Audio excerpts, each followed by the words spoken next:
Hyderabad necklace రోడ్లోని జలవిహార్ వివాదాల్లోకి ఎక్కింది. హుస్సేన్ సాగర్లోని కొంత భాగాన్ని ఆక్రమించి జలవిహార్ నిర్మించారనే ఆరోపణలపై నిర్వాహకులు స్పందించారు. కొంతమంది తమను వ్యక్తిగతంగా టార్గెట్ చేసి హైడ్రాకు ఫిర్యాదులు ఇప్పిస్తున్నారని జలవిహార్ నిర్వాహకులు మండిపడ్డారు. 2007 నుంచి అన్ని అనుమతులు తీసుకొని సుప్రీంకోర్టు గైడ్లైన్స్ ప్రకారం జలవిహార్ నిర్మించామని నిర్వాహకులు విజయ్ తెలిపారు. హుస్సేన్ సాగర్లో తాము ఎలాంటి వ్యర్థాలు పారబోయట్లేదని, తమ బ్రాండ్ను దెబ్బతీసేలా కొంతమంది అసత్య ప్రచారాలు చేయిస్తున్నారని జలవిహార్ నిర్వాహకులు విజయ్ క్లారిటీ ఇచ్చారు. ఇదే అంశానికి సంబంధించి మరింత సమాచారాన్ని మా ప్రతినిధి నుమాన్ అందిస్తారు.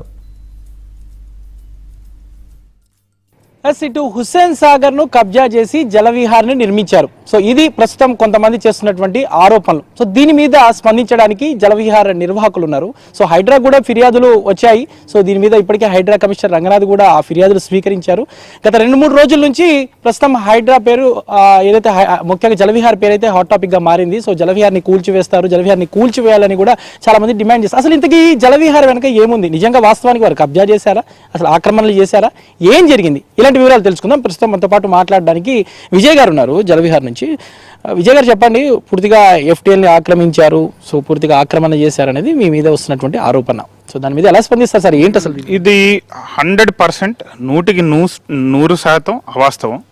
ఈ ప్రాజెక్ట్ని 2000 ఇయర్లో ఒక టూరిజం పాలసీ లో అప్పుడున్న గవర్నమెంట్ బిడ్స్ని పిలిచింది. ఆ బిడ్స్ని మేము విన్ అవడం జరిగింది. తర్వాత మాకు 2000లో అగ్రిమెంట్ అయ్యింది.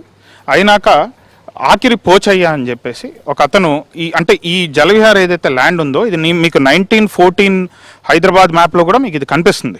So this was always present in the Hyderabad map. Maybe necklace road లేదు, బట్ ఇది ఇది కనిపిస్తుంది. అది గూగుల్లో కూడా మీరు చెక్ చేసుకోవచ్చు. బట్ సో ఆఖరి పోచయ్య అనే అతను నిజాం టైంలో అతనికి ల్యాండ్ అలాట్ చేసినట్టు అతను కోర్టుకి వెళ్ళాడు, రిట్ పిటిషన్ వేశాడు. అది 2003లో ఆ రిట్ డిస్మిస్ అయ్యింది. సో ఈ ల్యాండ్ మాకు ట్రాన్స్ఫర్ కాలేదు. Point number 1. పాయింట్ నెంబర్ 2, తర్వాత గుడ్ గవర్నెన్స్ అనే వాళ్ళు కూడా ఫోరం ఫర్ బెటర్ గవర్నెన్స్ అనుకుంటా, వాళ్ళు కూడా వెళ్తాం జరిగింది కోర్టుకి. అది సుప్రీంకోర్టు వరకు మేము ఫైట్ చేయడం జరిగింది.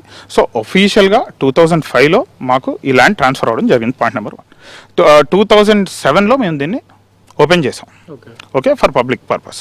మేము ఏదైతే అనుకున్నామో అవన్నీ చేయలేకపోయాం. ఎందుకంటే సుప్రీంకోర్టు క్లియర్ గైడ్ లైన్స్ ఇచ్చింది. మీరు ఓన్లీ అమ్యూజ్మెంట్ పార్క్ పెట్టాలి, మీరు బ్యాంక్వెట్ పెట్టాలి, ఇంతవరకే సుప్రీంకోర్టు గైడ్ లైన్స్ ఉన్నాయి. దానికి అనుగుణంగా మేము దీన్ని కట్టడం జరిగింది. మీరు చూస్తే ఇక్కడ అంతా either the structures are made out of steel as per IBC code, Indian Building Code ప్రకారం, and National Building Code ప్రకారం, as per Supreme Court guidelines.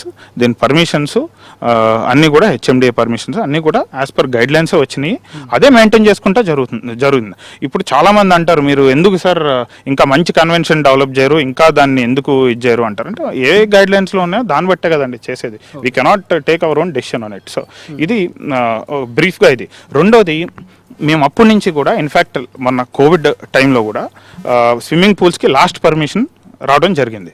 So ఆ 3 years మేము క్లోజ్ చేసుకుని ఉన్నాం. అప్పుడు కూడా గవర్నమెంట్కి అప్రాక్సిమేట్లీ ఇయర్ అయితే 70-80 lakhs వరకు మేము కట్టడం జరుగుతుంది. సో వాటి వరకు జిఎస్టీ కానీ మేము బాకీలేమో ఇన్ఫాక్ట్ అప్డేటెడ్గా ఉన్నాం. విజయ్ గారు ఒకటి చెప్పండి. సో ఇదంతా ఒక లెక్క అయితే మీ మీద వస్తున్నటువంటి ఆరోపణలో వ్యర్థాలు, పూర్తిగా జలవిహార్లో ఉన్నటువంటి వ్యర్థాలన్నీ కూడా హుస్సేన్ సాగర్లోకి వదులుతున్నారు, ప్రత్యేకంగా డ్రైనేజ్ పైప్లైన్ కింద వేసేసి అనేది ప్రధానంగా మీ మీద ఆరోపణ. సో అలాగే ప్రచారం జరుగుతుంది కూడా. సో దానికి ఏం క్లారిటీ ఇస్తారని?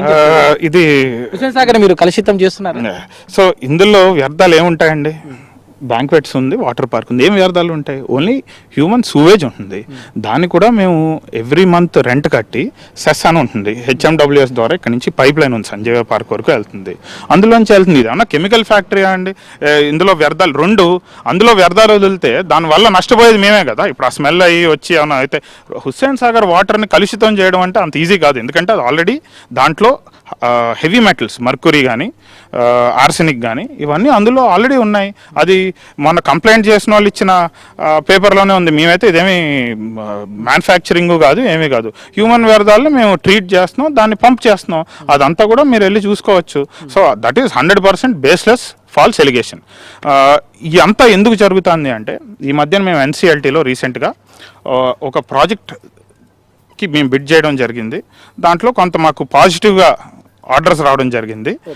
అందులో భాగంగా మా ఆపోజిట్ గ్రూప్ ఎవరైతే ఉన్నారో వాళ్ళు they are doing all this campaign అనమాట. ఈ ఇల్ క్యాంపెయిన్ చేస్తున్నారు. సరే, దానికి నేను ఆన్సర్ చేయలేను కదా. ఇదివరకు ఆల్రెడీ ఇలాంటి కంప్లైంట్స్ ఇచ్చారు. ఆర్ఓసి క్లీన్ చిట్ ఇచ్చి అందరికీ కంప్లైంట్స్ రాసి ఇచ్చారు. ఆర్ఓసి క్లీన్ చిట్ ఇచ్చింది. జిఎస్టీ వాళ్ళు, విజిలెన్స్ వాళ్ళు కూడా వచ్చారు, మొత్తం రికార్డ్స్ అన్ని చెక్ చేశారు. జిఎస్టీ విజిలెన్స్ కూడా వచ్చారు, వాళ్ళు కూడా రికార్డ్స్ చెక్ చేశారు, క్లీన్ చిట్ ఇచ్చారు. మొత్తానికైతే ఇటు హైడ్రా దూకుడుతో మరోసారి ఇటు జలవిహార అంశం మాత్రం తెర మీదకు వచ్చినటువంటి పరిస్థితి ఉందని చెప్పొచ్చు. వీడియో జర్నలిస్ట్ వెంకట్తో నుమాని.